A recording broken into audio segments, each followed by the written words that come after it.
Então,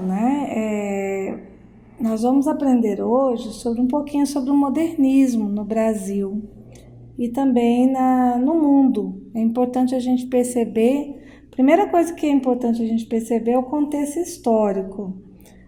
Vocês percebem que com grandes tragédias, com grandes mudanças, o pensamento do ser humano também vai mudando ao longo da história da humanidade e também os meios, as guerras, tudo isso vai formulando as pessoas a pensarem, a fazerem outras, a escreverem também. E não é diferente para os nossos poetas e escritores. Então a gente vai falar um pouquinho dessa escola literária chamada modernismo. Vocês já perceberam em momentos passados que houve um rebuliço na Europa com as vanguardas europeias, a questão de inovar, de mudanças, né? A palavra-chave é mudanças, e a gente percebeu que eles queriam inovar essa arte, a maneira de pensar, a maneira de pintar, a maneira de esculpir, de escrever. E então o movimento de vanguardas europeias mudou também muito o pensamento dos artistas e influenciou muito também para a escola modernista. A gente então vai falar só um pouquinho, né, desse momento aí, desse contexto histórico. Então o modernismo, o que está acontecendo? A gente vai falar de 3 gerações do modernismo. E durante essas 3 gerações do modernismo, a gente vai ter a Primeira Guerra Mundial, que ela acontece de 1914 a 1918. A gente vai ter a Segunda Guerra Mundial, que é de 1939 a 1945. Então o modernismo ele vai aparecer nesses 2 contextos, nessas guerras mundiais aí. E isso vai mudar também muito o pensamento das pessoas, e muitos poetas e escritores também, ao escreverem, vão refletir muito sobre algumas coisas que estavam acontecendo aí. A gente também tem a teoria da relatividade de Einstein. A gente também tem Freud, que trabalha com essa questão da psicanálise, da análise do comportamento humano, e as grandes descobertas tecnológicas, como a eletricidade, telefone, avião, cinema. Então vocês observam que está tendo um rebuliço na sociedade, está tendo muita coisa para influenciar o pensamento dessa época aí, tá? E é lá em Portugal também, no 1910, que é proclamada a República e tem os partidos políticos, ok? Então, a gente vai perceber, primeiramente, no país da Europa, Portugal, uma proposta saudosista. O que é saudosista? É você ter saudade da pátria, é você ter saudade das coisas que acontecem. Então, eles querem resgatar os anos de glória de Portugal. Então, eles vão ter eles vão propor uma ruptura do passado e vai ter uma inovação também, como vai estar acontecendo. A gente tem também o lançamento da revista Águia, porque as pessoas tentam reviver esse passado e eles tentam incutir nas pessoas o orgulho de ser português, tá? E também tem um outro lado, que é o lado dos inconformados, que rejeitam essa ideia e quer também essa questão do espírito crítico, tá? Uma coisa que é importante a gente observar no modernismo são as principais características, que vai ser o distanciamento do sentimentalismo. Vocês percebem que a gente tem lá no romantismo aquela questão da subjetividade, do amor. No modernismo a gente também vai ter um pouco dessa subjetividade, mas não vai ser tão carregado igual do romantismo, tá? A gente vai ter um espírito dinâmico, tanto é que a gente tem o manifesto do futurismo, né, que eles também queriam cantar e almejar coisas dessa inovação tecnológica, da inovação da linguagem, e tem então esse espírito crítico e questionador. Tanto é que no Manifesto Futurista das Vanguardas, eles queriam até acabar com as bibliotecas, com os museus, né? A linguagem é cotidiana, então a gente vai ter muitos poetas falando dos problemas do dia a dia, é uma linguagem mais informal dentro da poesia, não é aquela coisa clássica do parnasianismo, tá? Então a gente vai ter uma oposição a essas normas cultas, aquela coisa toda do parnasianismo, Então é uma fase de anarquia mesmo, tá?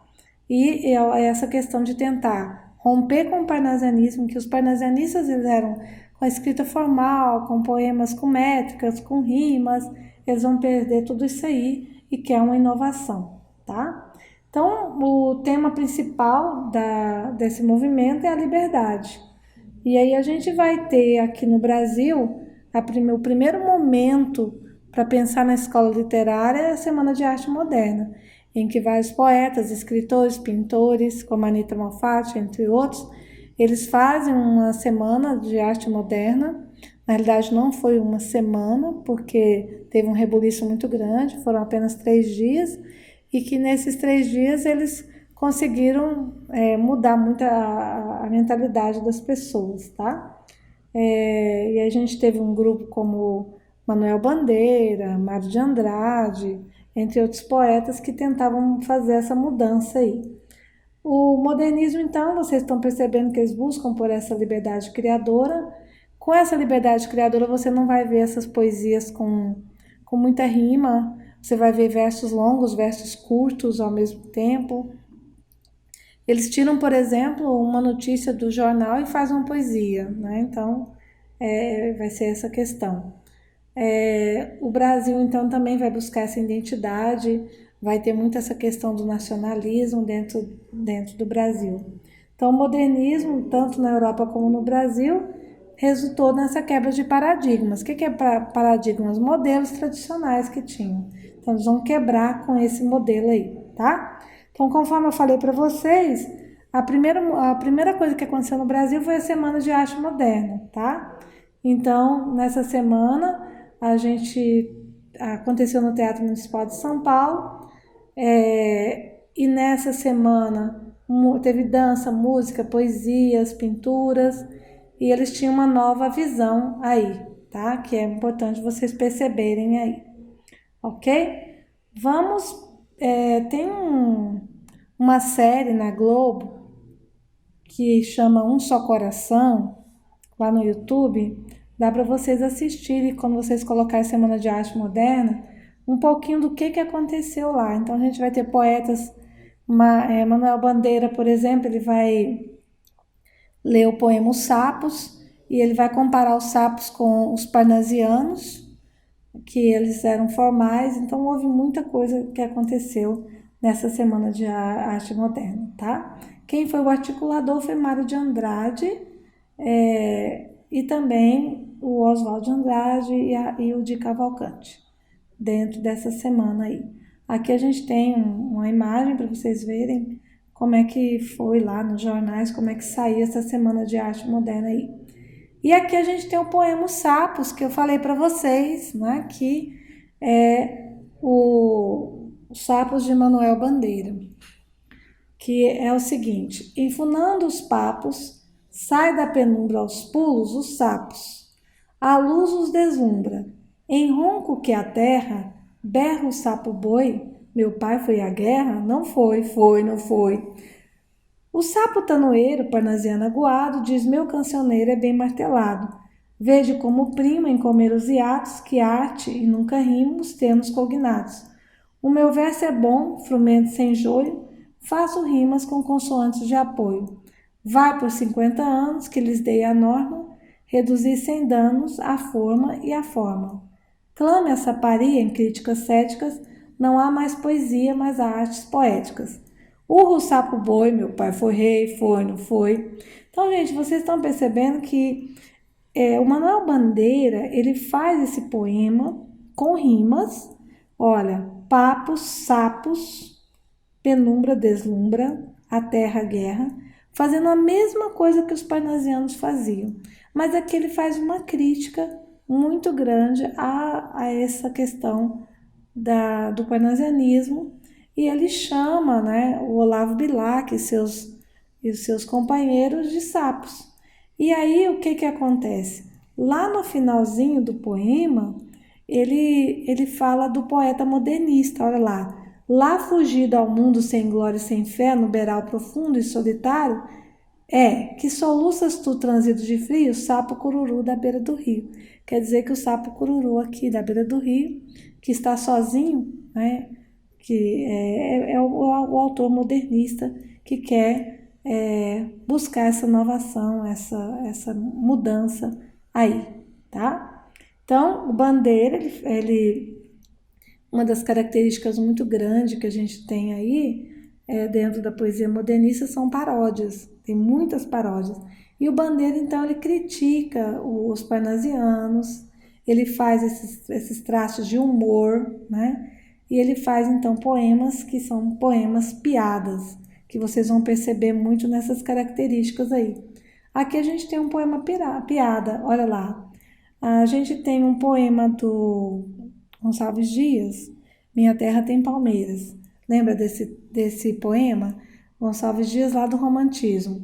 Minha Terra Tem Palmeiras, onde canta o sabiá, lembra dela? Só que agora ele faz a paródia dela, ó. Minha terra tem palmeiras onde gorjeia o mar. Os passarinhos daqui não cantam como os de lá. Minha terra tem mais rosas e quase que mais amores. Minha terra tem mais ouro, minha terra tem mais terra. Ouro, terra, amor e rosas, eu quero tudo de lá. Não permita Deus que eu morra sem que eu volte para lá. Não permita Deus que eu morra sem que eu volte para São Paulo, sem que veja a Rua 15 e o Progresso São Paulo. Você vê que agora ele quebra todo o poema. Isso é característica dos poemas modernistas, tá? Aqui a gente tem um poema de relato cotidiano, porque é uma das características do modernismo. E esse aqui foi um poema que foi tirado, como ao nome, poema tirado de uma notícia de jornal. E aí você vê que é uma notícia mesmo, de Manuel Bandeira, tá? Olha para vocês verem como é que mudou a cadência, as rimas do poema. João Gostoso era carregador de feira livre e morava no Morro da Babilônia, num barracão sem número. Uma noite ele chegou no bar 20 de novembro, bebeu, cantou, dançou, depois se atirou na Lagoa Rodrigo de Freitas e morreu afogado. Vocês percebem que aqui eu tenho poemas com versos longos e eu também tenho poemas com versos curtos. Bebeu, cantou, dançou. E a gente tem um poema também que é um poema narrativo, em forma de narração. E isso faz parte das características do modernismo. Certo? Então, por aqui a gente vai ficando. Na próxima aula a gente vai falar mais.